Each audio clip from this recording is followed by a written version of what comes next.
اگر کامیابی حاصل کرنا چاہتے ہو تو مستقل محنت کرو۔ انسان ہمیشہ اپنے دوست سے اور درخت ہمیشہ اپنے پھل سے پہچانا جاتا ہے۔ اچھی تعلیم تو ضروری ہے، لیکن اچھی تربیت اس سے بھی زیادہ ضروری ہے۔ خوف خدا یہ ہے کہ وہ کام نہ کرو جس کے بدلے کل قیامت میں پکڑے جاؤ۔ اگر تم غلطیوں کو روکنے کے لیے دروازے بند کر دو گے تو سچ بھی باہر رہ جائے گا۔ انسان دنیا میں دوست کے بغیر ادھورا ہے۔ جب کوئی آدمی اکیلا ہو تو اپنے خیالات کو قابو میں رکھے، اور جب مجلس میں ہو تو اپنی زبان کو قابو میں رکھے۔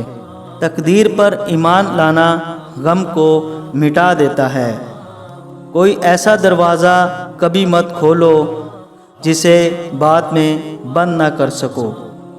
دوست بناتے وقت صورت مت دیکھو، سیرت دیکھو۔ جو شخص کسی عورت سے اس کی خوبصورتی کے لیے شادی کرتا ہے وہ احمق ہے۔ جو مال و دولت کے لیے شادی کرتا ہے وہ لالچی ہے، اور جو حسین سیرت کی وجہ سے شادی کرتا ہے وہ حقیقی شوہر ہے۔